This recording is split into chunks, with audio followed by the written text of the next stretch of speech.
Who started it? Ryan started it. Insatiable need for attention. Taylor Swift and Hugh Jackman are set to be subpoenaed. Blake's Lively's saying, we got nothing to hide. Really, girl? You got nothing to hide?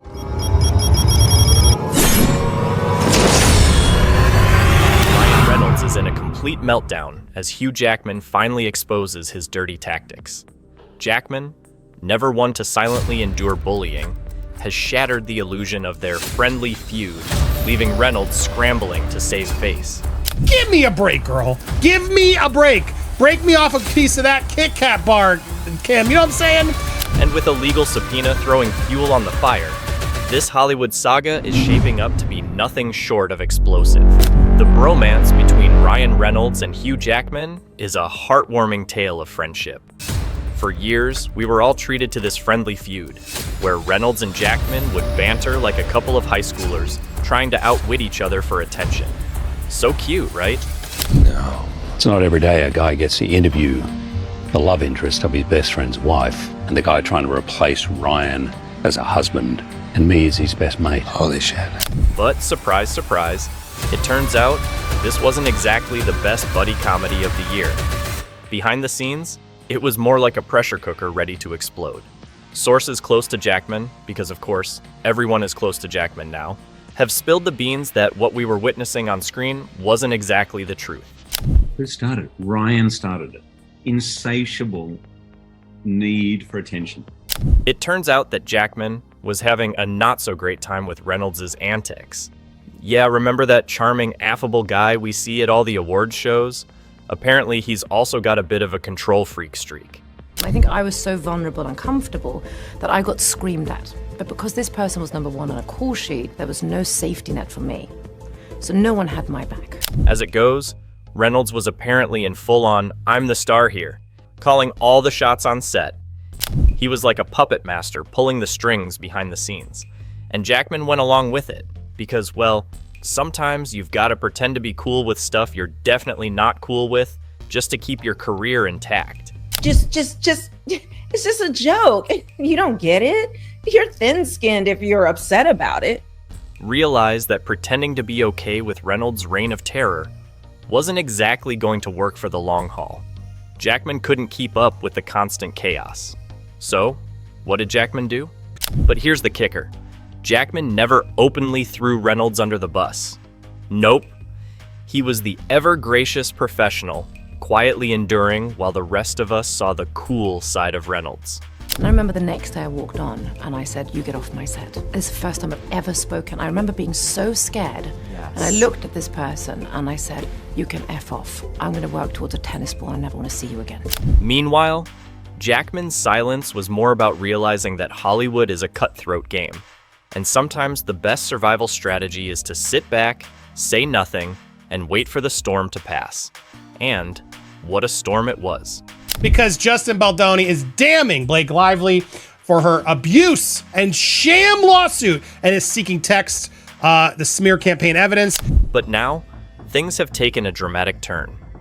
Hugh Jackman is reportedly set to be deposed in the ongoing legal battle between Blake Lively and Justin Baldoni. This is where things get interesting, because Jackman's testimony could expose a side of Ryan Reynolds that fans have never seen.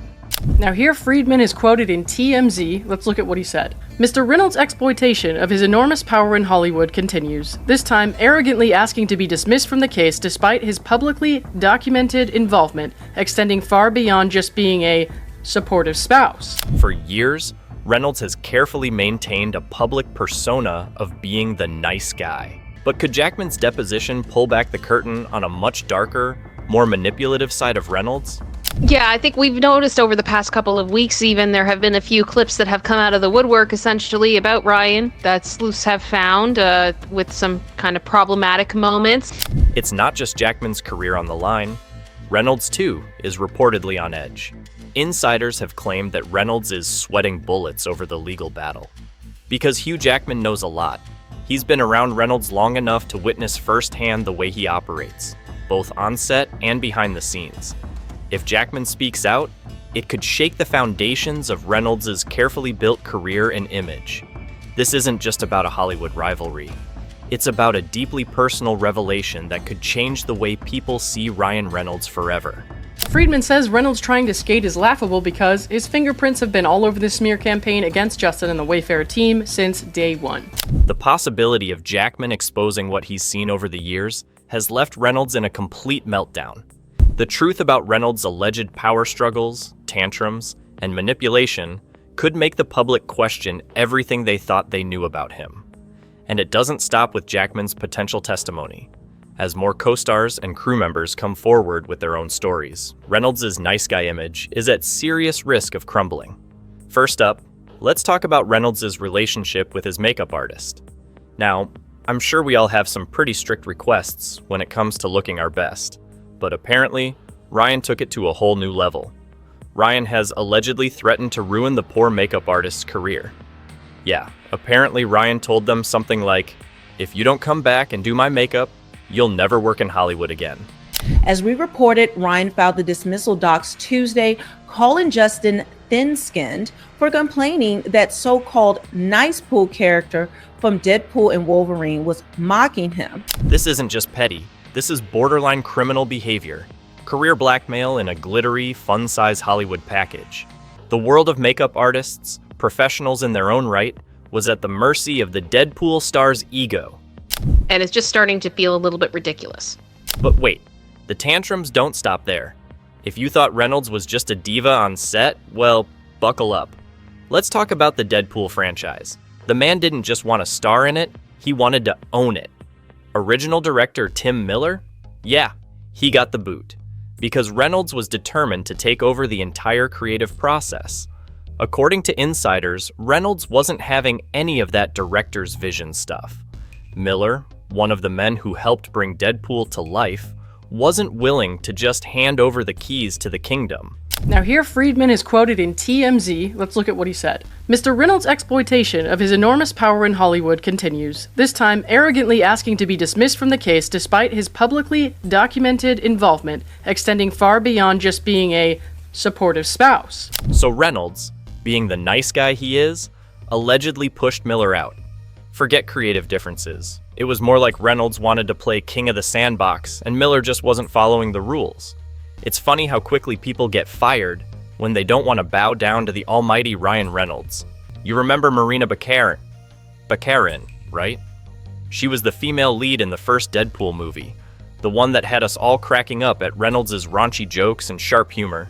But when did it come time for Deadpool 2? Baccarin? Not so much. Turns out, according to sources, That is exactly how bullies operate. If you've ever dealt with a bully, if you've ever seen bullying, it doesn't matter whether you were young and in school or whether a workplace. Reynolds had a little issue with her. And by issue, I mean he basically erased her from the promotional materials. You know, like how an ex might remove your face from the family photos. That kind of petty. Apparently Reynolds thought she was overbearing, so he just decided to toss her out of the spotlight. Who needs to be a team player when you can just play the I'm in charge card, right? This wasn't about creative decisions. It was straight up revenge for not towing the line. And then there's TJ Miller. Yes, the Deadpool sidekick who got the brunt of Reynolds' charming leadership. Miller has made no secret of how much of a jerk Reynolds allegedly became after the success of the first Deadpool movie. Once Reynolds reached superstardom, it seems like he had a knack for reminding people who was at the top of the food chain. So he was like, you know what's great about you, Weasel? You're not the star. But you just, you do just enough exposition that it's funny, and then we can leave and get back to the real movie. Miller recalled one particular incident where Reynolds belittled him in front of the entire crew, essentially telling him that he wasn't important enough to have his own storyline. Now, let's turn the spotlight on Hugh Jackman, the so-called innocent bystander in all this drama. Poor Hugh. He's caught in the crossfire of this whole mess. You're telling me you creating this character in this Disney Marvel superhero movie where you mock him, threaten him, tease him, make fun of him, and then ultimately kill him? Who started it? Ryan started it. Insatiable need for attention. Sources close to Jackman have hinted that Hugh deeply regrets being involved in these behind-the-scenes antics. After all, How do you maintain a squeaky clean reputation as one of Hollywood's most respected actors while playing along with a man-child who uses the set to settle petty scores? And it started with him calling me out and starting an online petition to get me to come back from Wolverine. And like, I've known Ryan for years. I'm like, dude, just privately. So I'm like, dude, come on, let's back it up. Let's just back this up. The irony here is that Jackman, the man known for his integrity, was allegedly forced to take part in workplace bullying disguised as comedy.